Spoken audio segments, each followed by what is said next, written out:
కాస్త ఎక్కువ ఉన్నవాడు ఉన్నాడు అంటే పంపాడు, అందరికన్నా తక్కువ శక్తి ఉన్నవాడినే పంపుతాడు. సుగ్రీవుడు రాముడు నన్ను నీ దగ్గరికి పంపించాడు అంటే సుగ్రీవుడి దగ్గర నాకన్నా శక్తి తక్కువ ఉన్న వానరుడు లేడు, నేనే తక్కువ శక్తి ఉన్నవాడు. నేనే వచ్చానంటే అమ్మా మిగిలిన వాడు రాదు వస్తానమ్మా.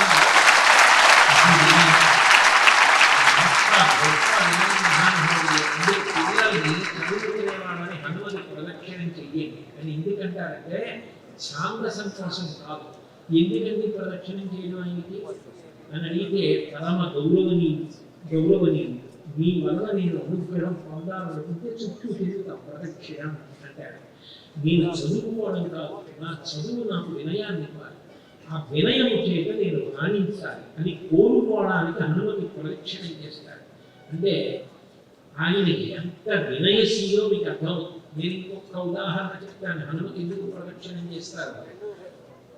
76 కోట్ల మంది మానవులు బ్రహ్మాస్త్ర ప్రయోగం ఇంద్రజిత్ చేస్తే పడిపోయారు, రామలక్ష్మణులు కూడా పడిపోయారు.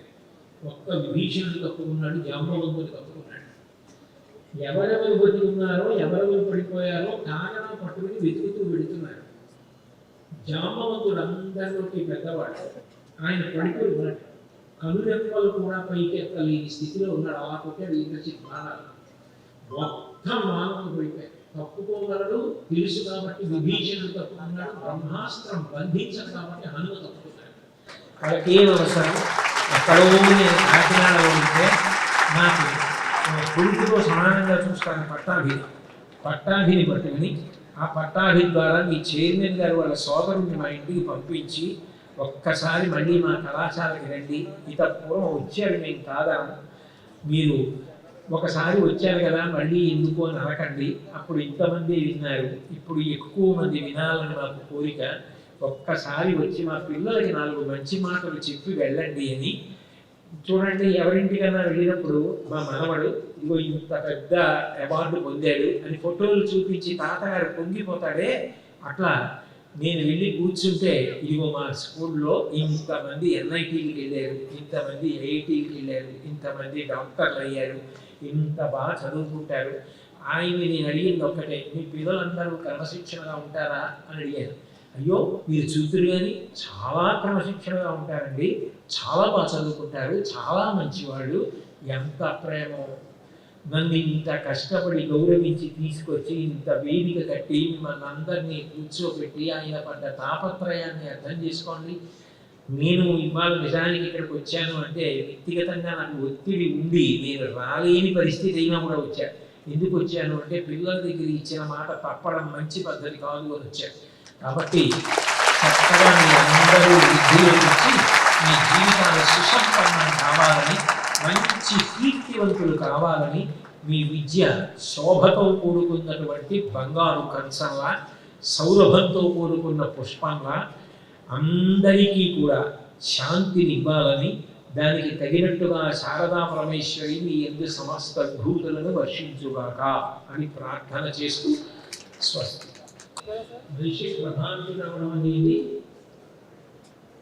సహజంగా ఉంటుంది. తల్లిదండ్రులను చూసి ప్రభావితులవుతాడు, గురువుల చేత ప్రభావితులవుతాడు.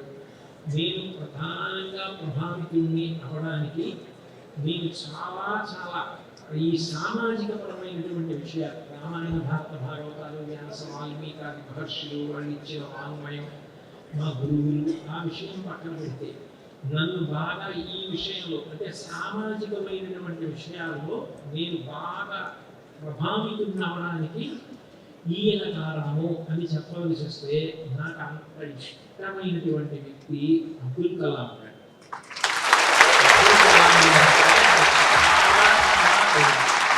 నేను ఆయన పుస్తకాలు చదివేటప్పుడు ఎప్పుడు కూడా ప్రశాంతంగా ఉన్నాను, సావధానంగా ఉన్నాను అనుకుంటేనే చదువుతాను. ప్రతి వాక్యాన్ని కూడా అంత జాగ్రత్తగా చదువుతాను. ఎందుకని అంటే ఆయన పుస్తకాలలో ఒక ఆర్తి ఉంది. ఆయన పుస్తకం ఏదో పుస్తకం కోసమో, పుస్తకం మీద రాయల్టీ కోసమో రాసుకున్న పుస్తకాలలో, ఆ పుస్తకాలలో ఒక ఆవేదన, ఒక ఆర్తి, ఈ దేశం వృద్ధిలోకి రావాలన్న తాపత్రయం కనపడతాయి. అందుకే ప్రతి వాక్యాన్ని అంత జాగ్రత్తగా చదువుతారు. అబ్దుల్ కలాం గారికి సంబంధించినటువంటి పుస్తకాలన్నీ కూడా నాకు అంత ఇష్టం. ఆయన రాసిన ఇండామిటబుల్ స్పిరిట్ కానీ, ఆయన రాసిన పాత్వేస్ టు గ్రేట్నెస్ కానీ, అట్లాగే ఇంచుమించుగా ఆయన ఆటోబయోగ్రఫీ ఏమో అన్నట్టుగా మీ అందరికీ పాఠ్యాంశంగా కూడా వచ్చింది ఆ పుస్తకం కానీ, అవన్నీ నాకు చాలా ఇష్టమైనటువంటి పుస్తకాలు. ఆయన ఒకరు నన్ను బాగా ప్రభావితం చేసేటువంటివి. పువ్వులు దండ కట్టినప్పుడు ఒక దారానికి పువ్వులన్నింటినీ కూడా గుచ్చి గుచ్చి దండ కట్టారు. అసలు నిజానికి దారానికి లేని సౌలభం కూడా పువ్వులతో కలిసిన కారణం చేత వస్తుంది. ఓ ఇనప మూస నీళ్లలో పడితే ఉప్పట్టి ముక్కలైపోతుంది. అగ్నితో కలిస్తే ఇంటికి పనికి వచ్చే కిటికీ అవుతుంది. ఒక పువ్వు పట్టుకెళ్ళి భగవంతుడి పాదాల మీద వేస్తే ప్రసాదం అవుతుంది. ఒక శవం మీద వేస్తే ఎవ్వరూ దాన్ని ముట్టుకోరు, తీసి కళ్ళకద్దుకోరు. నువ్వు ఎవరితో కూడావన్న దాన్ని బట్టి గౌరవం. అట్లా మనం కూడిన వ్యక్తి ఎవరుంటారో ఆయనని మిత్రుడు అని పిలుస్తారు. మిత్రుడు ఏం చేస్తాడు అంటే మితము నుండి ఋతములకు తీసుకెళ్తాడు. కాబట్టి మిత్ర శబ్దం అన్వయం. అంటే మనం ఏ విషయంలో కొంత మాత్రమే తెలుసుకుని ఉండిపోయామో దాన్ని విస్తృతి చేసి మరింత పైకి వచ్చేటట్టు చేస్తాడు. నీకు బాగా అర్థం అవ్వాలి అంటే మోరి దత్తాత్రేయుడు గారిని క్యాన్సర్ విషయంలో చాలా లబ్ధ ప్రతిష్ఠులైన డాక్టర్. ఆయన అంత గొప్పవారు కాగలిగారు అంటే నువ్వు ఆయన రాసుకున్న ఆయన చరిత్ర ఉంది, అది చదివితే ఆయనకి చిన్నతనంలో అండగా నిలబడినటువంటి ఒక స్నేహితుడు ఆయన అంత గొప్పవాడు అవడానికి కారణం. అలాగే డాక్టర్ గోవారెడ్డి గారిని హైదరాబాద్లో చాలా సుప్రసిద్ధ వైద్యుడు, మోకాళ్ళు ఆపరేషన్ చేయగలరు, కొన్ని వేల ఆపరేషన్లు చేశారు. అంత గొప్పవారైన గోవారెడ్డి గారు ఒకప్పుడు ఫారిన్లో చదువుకోవలసి వస్తే కొత్తగా వచ్చాడు, ఉద్యోగం చేయవలసి వచ్చింది హాస్పిటల్లో. మొట్టమొదటిసారి విదేశాలకి రావడం ఎట్లా జరుగుతుంది, ఏ రూమ్లో ఏముంటుంది, వచ్చిన సీనియర్ డాక్టర్లు ఏం క్వశ్చన్ ఇస్తారు, ఏ ఆన్సర్ చెప్పాలి, ఎలా రెడీ అవ్వాలి, ఏది చెయ్యాలి, ఎన్ని గంటలకి తినాలి, ఎన్ని గంటలకి ఏం చెయ్యాలి. ఈయన భారతదేశం నుంచి లండన్ వెళ్ళే లోపల ఆయన స్నేహితుడు ఇవన్నీ కూడా ఇంచుమించు ఒక పుస్తకం రాసినట్టుగా రాసేసి గోవారెడ్డి గారికి ఇచ్చి, ఇది చదువుకుని నువ్వు ప్రిపేర్ అవ్వు, దీన్ని బట్టి నువ్వు జీవితంలో మసులుకో, ఇక్కడ వృద్ధిలోకి వస్తావని ఇచ్చాడు. ఆ పుస్తకం చదువుకుని గోవారెడ్డి గారు అక్కడ బాగా సెటిల్ అయి వృద్ధిలోకి వచ్చి వాళ్ళు అంత ప్రఖ్యాతి వహించి హైదరాబాద్లో అంత కీర్తి తెచ్చుకున్నారు. ఆయన ఈ విషయాలని గురవాయనం అని పుస్తకాయంలో రాసుకున్నాడు. ఒక స్నేహితుడు మితము నుండి ఋతము అంటే ఒక పరిమితిలోంచి బాగా విస్తృత స్థాయిలో పైకి ఎదగడానికి కారణమవుతాడు. అగ్నితో కూడిన పాలు పైకి లేచినట్టే సరైన మిత్రుడితో కలిసిన వ్యక్తి పైకి లేస్తాడు. స్నేహం అలా ఉండాలి.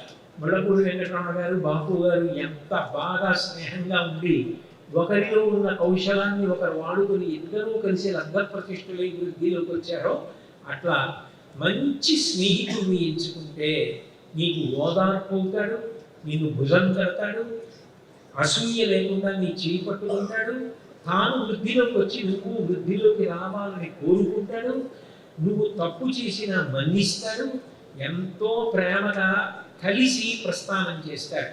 ఒక స్నేహితుడు ఉండి తీరాలి.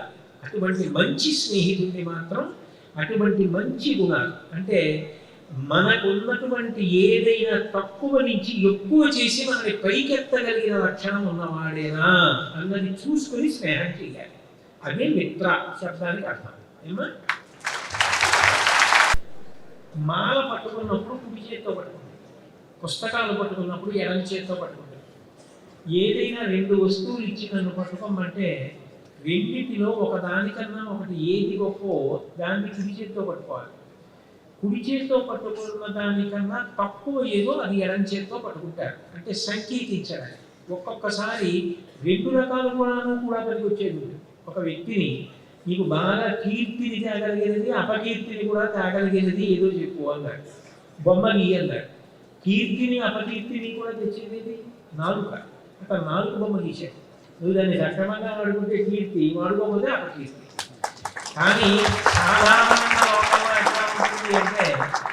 ఒక వస్తువు కన్నా ఒక వస్తువు శక్తివంతమైనది, ఎక్కువ శక్తి కలిగినదై ఉంటుంది. సరస్వతీదేవి చూడు, కుడి చేతి వైపు అక్షరాలు పట్టుకుంటుంది, ఎడం చేతిలో పుస్తకాలు పట్టుకుంటుంది.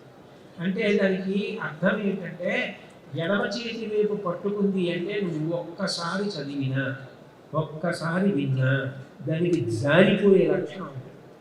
ఒకసారి చదివినది కాలంలో మర్చిపోతాం, ఒకసారి విన్నది మర్చిపోతాం. దానికి విరుగుడు అక్షమాలు తిప్పుతుంది, ఇలా తిప్పుతాయి. అంటే నువ్వు మనసులో మళ్ళీ మళ్ళీ మళ్ళీ మళ్ళీ మళ్ళీ మళ్ళీ దాన్ని జ్ఞాపకం తెచ్చుకుంటుంటే అది జారిపోదు, మర్చిపో, అలా గుర్తుండిపో. మర్చిపోకుండా గుర్తుండిపోవాలి అంటే మళ్ళీ మళ్ళీ మనసులో తిప్పుతూ ఉండడమే దానికి ఒకే ఒక పరిష్కారం అని సరస్వతీదేవి చెప్తుంది.